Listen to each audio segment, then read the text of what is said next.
Welcome to Jencap's educational mini-series, Garage Gurus. We have Jencap's top garage experts here to dig into commonly misunderstood coverages, discuss some of the coverage gaps that they see frequently, and answer some of your burning questions. In this episode, Tracy Fisher and Rick Smith are going to differentiate between all of the different liability coverages that exist in the garage world. And fun fact, this is one of the most commonly Googled questions in the insurance industry. So obviously there's a lot of misconception around it.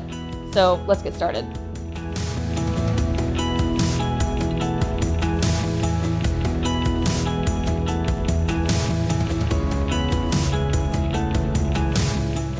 So let's jump in. Rick, talk to me about the difference between general liability and garage liability, because that's an often misunderstood difference in the world of liabilities. Define the two for us and then talk about some of the very specific differentiators between the two that agents need to be aware of. Generally, when I see a risk come across my desk, one of the first things I think of is there an auto exposure involved? Generally, my mind goes to garage liability when I think autos versus general liability, although the line can sometimes be faded between the two. General liability is more for, say, a product's exposure. Many auto manufacturers might have a general liability policy, where someone that's repairing automobiles would have a garage liability exposure. Garage insurance is really a combination of general liability for auto repair or various auto exposures, valets, things like that, combined with an auto liability exposure. And generally, the auto liability exposure derives from a non-owned exposure, whether it be test driving in a client's vehicle or maybe delivering a client's vehicle a couple miles away. So that's really something that a garage liability is designed to help. To boot with that, you also have a Garagekeepers exposure that would be derived from maybe a physical damage while they're test driving, proper collision loss that might come from that. Different various risks that we might see that would fit a garage liability policy and not general liability would be a valet, a garage repair shop. But on the flip side, an auto parts manufacturer, where they're not actually installing parts and selling them to others, that could be covered on a general liability policy. Many garage shops even have uninstalled parts that we can cover on a garage policy under related operations, but that's usually an ancillary exposure to the true nature of the business, which is repairing people's vehicles. Pardon my ignorance, but do most risks need both, or is it a one or the other situation? Generally, most risks that I see need one or the other. I suppose there could be situations where there could be a dual exposure. We actually have a market that will do general liability with garage, just to make sure that there's no gray areas.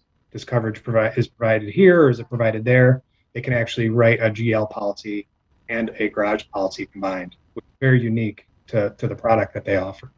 One of the other commonly misunderstood coverages, I guess, between the two would be Garagekeepers legal liability versus dealer's open lot. So, Tracy, give us some insight on what the two are standalone and really what the key differences are between them.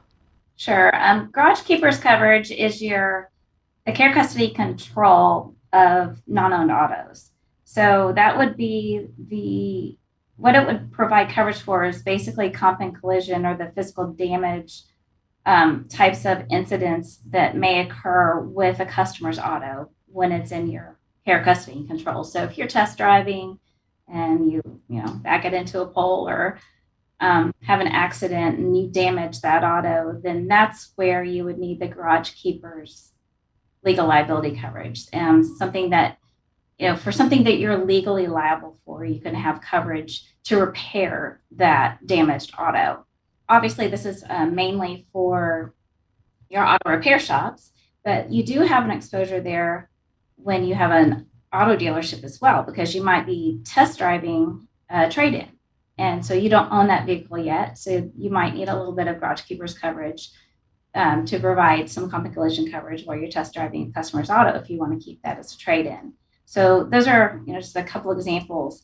I often will get a call and somebody will ask for a garage keepers quote. And my first question is, well, are you just needing garage keepers, or do you also need garage liability? And like Rick had mentioned, that's a whole different type of coverage. That provides coverage for the operations of the business and auto operations.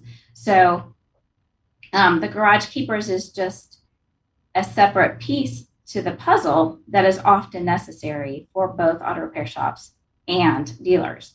Now, for the dealers, they obviously have an exposure for the cars that they have for sale that are owned on their lot as well. And that would be your dealer's open lot or dealer's physical damage coverage. And on that side, you would obviously get comp and collision coverage for the value of the vehicles that you have on your lot.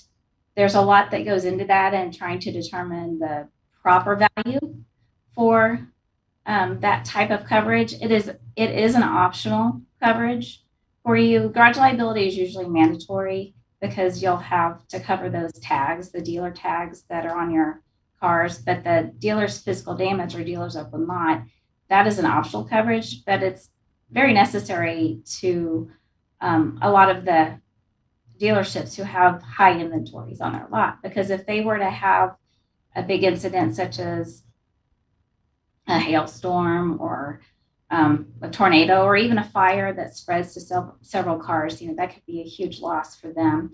And if they don't have coverage for it, it'd be hard to recover from. So there are ways to determine the proper value to have on that dealer's physical damage policy. You could take the average number of vehicles on the lot, you multiply that by the average value of those vehicles, and that would give you a good idea of what that total lot limit needs to be. Most of our garage carriers want the lot to be 100% to value. There would be a co-insurance penalty if it was undervalued.